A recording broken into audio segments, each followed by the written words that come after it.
Ça y est, c'est officiel. Marvel Studios vient officiellement de se lancer dans l'aventure Disney+, avec une première série originale, WandaVision. Les 2 premiers épisodes sont désormais disponibles sur la plateforme. WandaVision! Oh, ce sera vraiment phénoménal! Si vous nous suivez depuis un certain temps, vous connaissez probablement mon non-amour gargantuesque pour les productions Marvel Studios.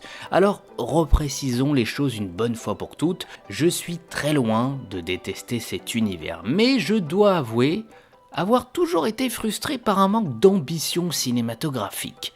Il serait trop ennuyant pour moi de revenir longuement sur cette pensée, mais globalement, si je devais la préciser en quelques mots, je vous dirais que ce qui, à mon sens, a fait la force de Marvel Studios depuis sa création jusqu'à Endgame, à savoir cet univers partagé, cet univers connecté, est également, pour moi, sa plus grande faiblesse. À partir de ce moment, vous pouvez assez facilement imaginer mes attentes et réactions lorsque Kevin Feige a annoncé il y a de cela quelques mois, en grande pompe, les futures séries Marvel destinées à la plateforme Disney+. Si les Thor et autres Captain America ont pu bénéficier des éloges du grand écran, du cinéma, des projecteurs, les personnages secondaires, ou plutôt dirais-je, les héros jugés les moins porteurs économiquement, bénéficieront de ce nouveau plan B, les plateformes streaming. Vous rêviez d'un film centré sur Hawkeye ou le Faucon? Eh ben c'est loupé, et pire encore à mon sens. Certains des personnages les plus intéressants comme She-Hulk ou Moon Knight passeront par la case petit écran avant peut-être un jour d'envahir vos salles de cinéma. Un procès assez injuste en fait à mes yeux. Après tout, les Gardiens de la Galaxie ont toujours été des seconds, voire troisièmes, si ce n'est même parfois quatrième couteau de l'univers Marvel. Alors pourquoi ne pas faire le pari d'un vrai film Moon Knight ? Falcon and the Winter Soldier, qui nous avait été présenté comme la première série Marvel Studios, sur le papier et rétroactivement avec le premier trailer, ne m'a jamais excité des masses. Concernant WandaVision, qui devait être donc la seconde série Marvel Studios et qui fera connexion avec le prochain film Doctor Strange et Spider-Man, mon appréhension était de base un peu différente. Alors, pour rappel aussi, histoire de noircir un peu plus le tableau, je dois avouer avoir globalement par le passé été déçu par le traitement de Scarlet Witch et Vision dans le Marvel Cinematographic Universe. Leur apparition dans Age of Ultron, jusqu'à Endgame, n'amenait pas grand chose et comme assez souvent avec ces adaptations, sous-estimait la puissance visuelle, la puissance scénaristique de ces personnages. On ne va pas se mentir, Wanda, sans le reste des X-Men, sans background véritablement lié aux mutants, a probablement toujours été un casse-tête pour les scénaristes, c'est une évidence. Vision, par contre, a toujours été l'un de mes vengeurs favoris. Son look, sa psyché parfois terrifiante, froide, mais pour autant sa relation assez chaleureuse avec le monde des humains m'ont toujours fasciné. Je vous laisse du coup imaginer ma déception suite à la projection d'Avengers Age of Ultron. Pour résumer, on souille d'excellents personnages à travers de mauvaises histoires au cinéma, et en plus, on souhaite les réutiliser pour combler une plateforme Disney+. Honnêtement, mon appréhension était très peu encourageante jusqu'au premier trailer. WandaVision semblait alors, via ses premiers éléments marketing qui d'ailleurs jusqu'à la fin seront parfaitement maîtrisés, offrir un point de vue quasiment inédit chez Marvel Studios.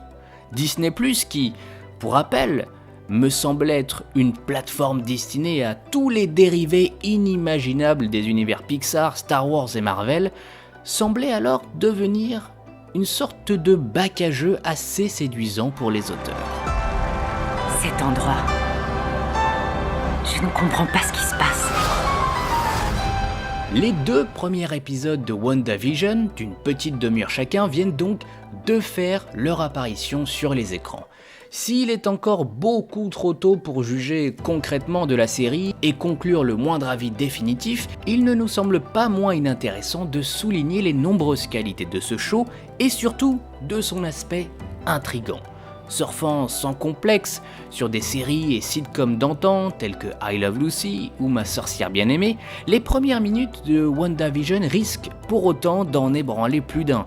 Un format 4/3, du noir et blanc, des effets spéciaux à l'ancienne mais pour autant plus crédibles que certains des Marvel passés, et un ton très léger, bien loin du final dithyrambique d'Avengers Endgame, pour rappel, dernier Marvel Studios en date.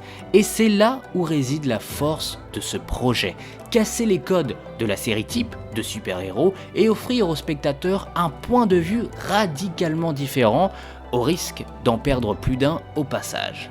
Pour le moment, il n'est ni question de vortex, de pierre de l'infini, d'explosion nucléaire. La caméra est braquée sur ce couple pas comme les autres entre glamour et illusion.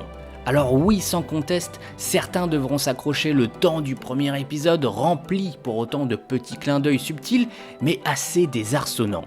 La série prend son temps, nous présente doucement mais sûrement les personnages qui rythmeront ses futures aventures et trace en filigrane la bulle imaginaire dans laquelle se trouvent Wanda et Vision. Au fil du temps, les murs tremblent, les décors se fritent, et tout comme dans un Truman Show à la sauce Marvel, le plan, et probablement réel but de la série, se dessine.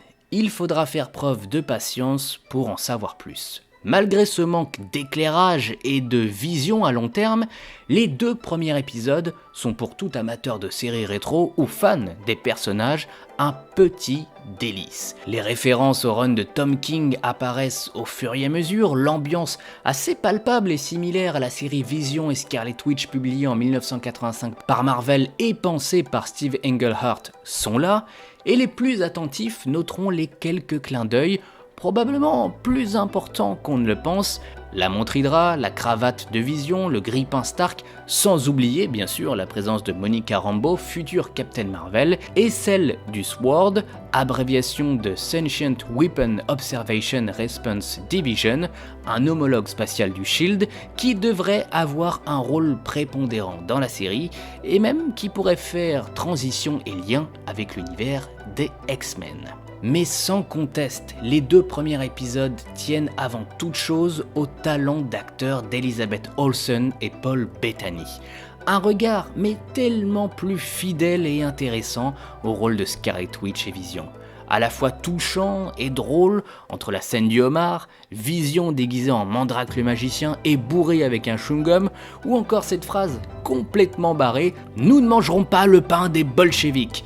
Il y a de quoi sourire et apprécier ce parti pris pour le moment, très différent de ce que Marvel a su nous offrir par le passé.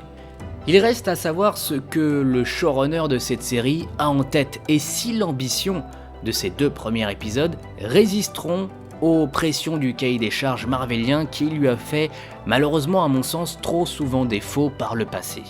WandaVision démontre bien que l'univers Marvel n'est pas simplement une addition d'explosions, de scènes épiques aux grandes dames de certains. C'est un monde beaucoup plus subtil, sujet à toute une palette d'émotions et de couleurs que pourrait nous proposer et offrir cette série. Et ils vécurent heureux et eurent beaucoup d'enfants.